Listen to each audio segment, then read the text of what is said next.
independent. A new nation is born. From north to south, from east to west, in every corner of this ancient land, so rich in culture and tradition, there was unbounded joy.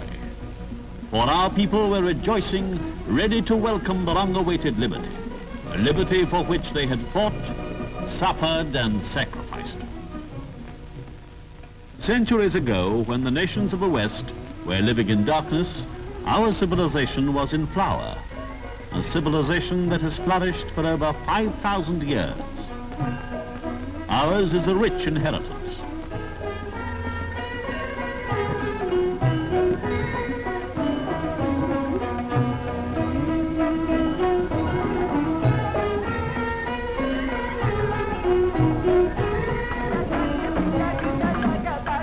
But India, like other nations, has had her periods of glory and despair. During the latter half of the 18th century, a dark shadow fell across the land. 1757. At the Battle of Plassey, a fierce struggle ensued on the plains of Bengal. On one side were ranged the armies of several rulers, corrupted by intrigue, crudely armed and lacking cohesion. On the other, the forces of the foreigner under Robert Clive, equipped with the latest weapons of destruction. The success of the British in this battle sealed the fate of India, and she became the vassal of a foreign power. As the result of her serfdom, the fingers of her potters began to lose their cunning, the skill of her artists grew less, and the workers in copper, bronze, silver and gold lost the secrets of their craftsmanship. Her Dhaka muslins, her Benares brocades, her entire trade and industry were crushed. Then came 1857, the Indian Mutiny.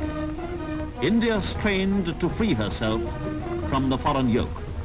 But again it ended in a triumph for British arms. The revolt was suppressed and the people disarmed. In the years that followed, there was much despair throughout India. But though her body was enchained, her spirit could not be broken. India waited in patience through the dark years for one who would set her free.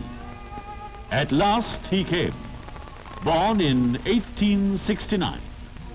His name, Mohandas Karamchand Gandhi. It was not long before the people recognized in him their leader, and in him were identified the oppressed masses of India. In him were focused the ideals and aspirations of those loyal sons of India who had died in the struggle. Dadabhai Naoroji, Gokhale, Tilak, Lala Lajpat Rai, Pandit Motilal Nehru, Pandit Malviya, Dr. Ansari, C.R. Das, Hakim Ajmal Khan. Gandhiji introduced a new technique into the political arena. Satyagraha, non-cooperation. His shield was truth. His weapon, non-violence. And among those that gathered round the Mahatma are names that have written and are still writing glorious chapters in India's history.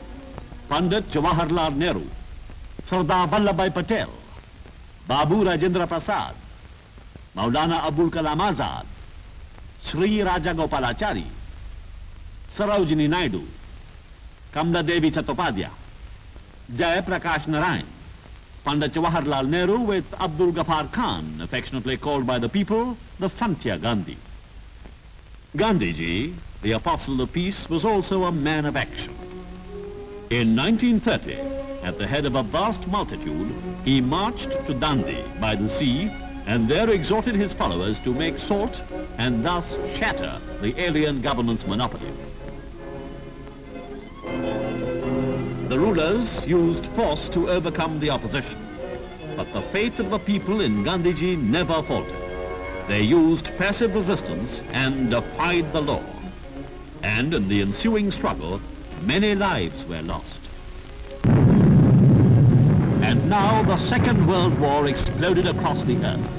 The whole world was embroiled in a titanic struggle between the forces of democracy and fascism.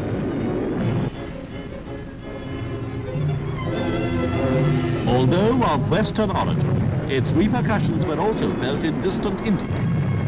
Soon our sons were fighting side by side with the sons of Britain.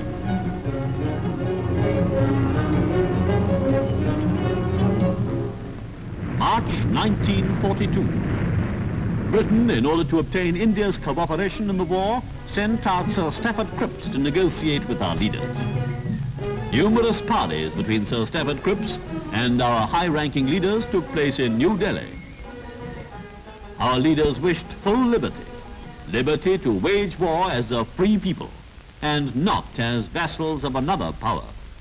But Mr. Churchill, the leader of Britain's war cabinet, was utterly opposed to this demand.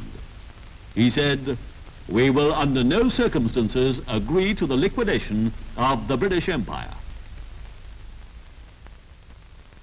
Indian leaders, in order not to fail the nation, made desperate efforts to come to some understanding with the British that might satisfy both sides. All to no purpose. Sir Stafford returned to England, his mission a failure. After the Cripps mission, Congress assembled in Bombay. Leaders and delegates from every part of the country came for the session. The air was charged with emotion and excitement. The leaders were faced with a dilemma. All were against the fascist powers and their brutal aims to enslave the world. Sympathy was with the Allies to help them in the war with every resource at our command. And the leaders put the question to Britain, how can we fight for freedom when we have no freedom ourselves? But Britain refused to answer. And then Gandhiji gave the nation the two magic words, "Quit India." He told Britain, "We will fight the war against fascism as an equal partner of the Allies." In reply, the Conservative Party, then in power in Britain, clamped all the Indian leaders into jail. At this time, there appeared on the horizon in Southeast Asia, Subhash Chandra Bose, a loyal son of India. Force will be met with force, he said, and raised an army of courageous men from loyal Indians captured by the Japanese. Bose's aim was to use this, the Azad Hind Army, only to make the British give India her freedom. Meanwhile, India's regular fighting forces had won the praise of the world as second to none. These sons of our motherland were courageous in battle and chivalrous to the conquered. Their valorous deeds hastened the approach of liberty in our land. As the fascist hordes were battered into submission, freedom was in the making for our peoples. The new Labour government that came into power in Britain, as a first gesture, released our imprisoned leaders, and the nation rejoiced. Britain now sent out the cabinet mission headed by Lord Pethick Lawrence, a genuine lover of freedom. Among the cabinet mission were Sir Stafford Cripps and Mr. A.B. Alexander. On arrival at Delhi, negotiations were immediately started with our leaders. These were anxious days for India. The nation lived through hopes and fears. The discussions ended. They were a success. But unfortunately, the country was to be divided. We were to emerge from our 200 years of bondage as two nations, India and Pakistan. It is the night of August the 14th, 1947. The auspicious moment is on its way. In every house throughout the land, the lamps of good fortune are lighted to illumine the path to freedom. Large numbers have foregathered in every Congress house. And in New Delhi, the Constituent Assembly is in session. Babu Rajendra Prasad, the President of the Constituent Assembly, during his speech, had this to say: "I want, on behalf of this Assembly, to assure all the countries of the world that we wish to be friends with them. we hold no enmity against anyone. While Pandit Jawaharlal Nehru said,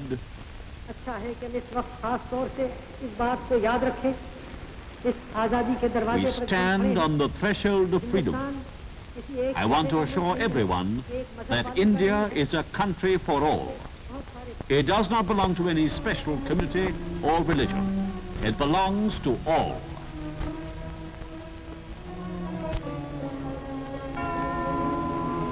The hands of the clock move their way towards midnight.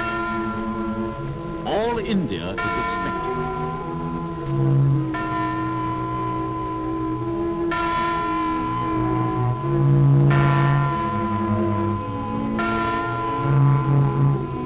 Priests throughout the country chant prayers and invoke God's blessings for the newborn nation. And the flag of India, our flag, the tricolour, is unfurled. The Constituent Assembly rises and stands in silence for 2 minutes in homage to those who gave their lives to win freedom. Jai Hind! Victory to India!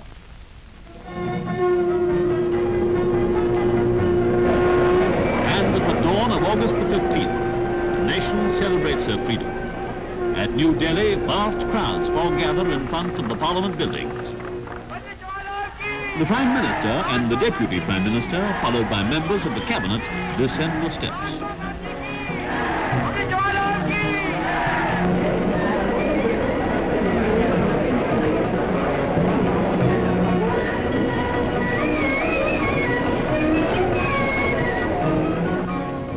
At Government House, in the historic Darbar Hall, Lord Mountbatten is sworn in as India's first Governor-General.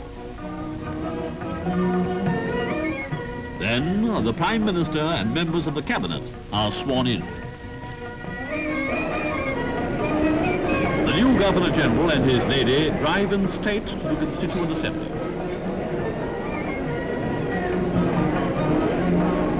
At the Constituent Assembly, he speaks to the nation. I have a message from His Majesty the King to deliver to you today. This is His Majesty's message. On this historic day, when India takes her place as a free and independent dominion in the British Commonwealth of Nations, I send you all my greetings and heartfelt wishes. Freedom-loving people everywhere will wish to share in your celebrations. At this historic moment, let us not forget all that India owes to Mahatma Gandhi.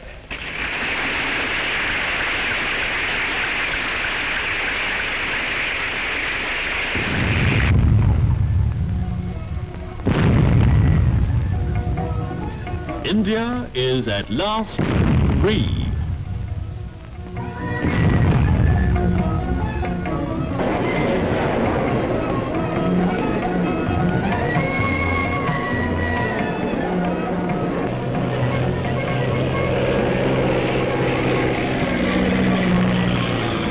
India's services were not forgotten, for they also played a prominent part in the day's rejoicings. Look at this crowd. It watches the national flag flying from the ramparts of the famous Red Fort at Delhi. In Bombay, the day celebrations commence at Gwalior Tank Maidan. It is the same story everywhere. Vast and jubilant crowds.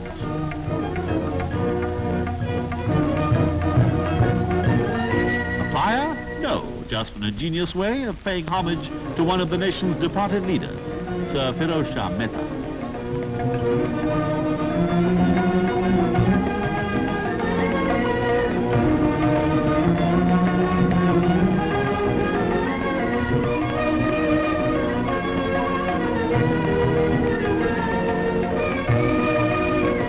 Premier follows an old Indian custom.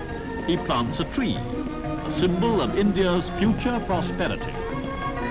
Another highlight of the day was the Freedom Procession, with Young India this time in the lead. India is a secular state, and these Muslim volunteers are Indians first and last.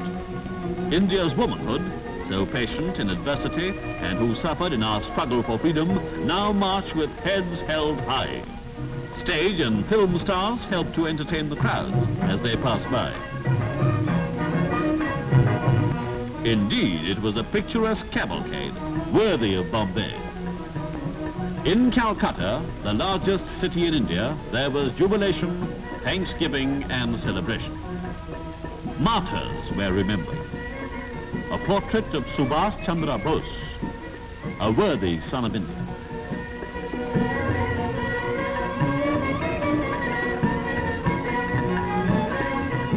Madras was also en fête.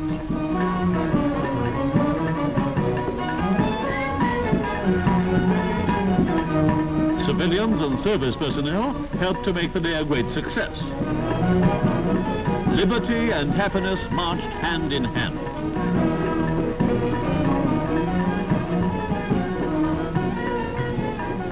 And look at Jumbo. Even the elephant enjoys freedom. In London, Britain extends to the new nation the warm hand of friendship.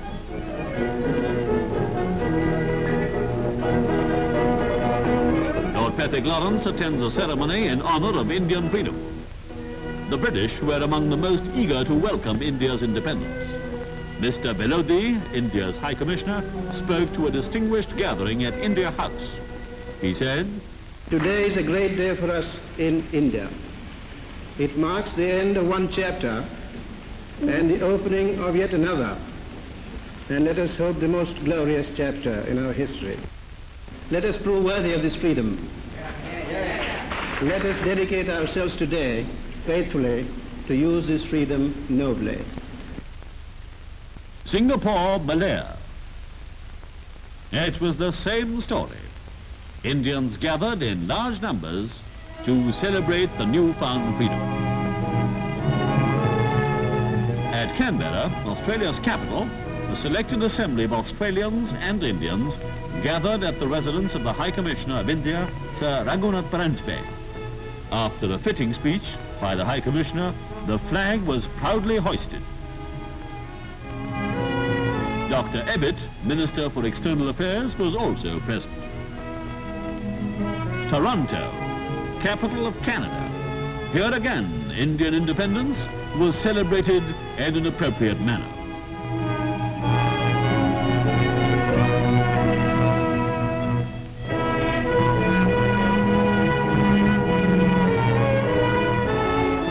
And in Washington, Indian independence was warmly celebrated. Mr. Asif Ali, India's ambassador in Washington, presided on the occasion of the flag hoisting ceremony.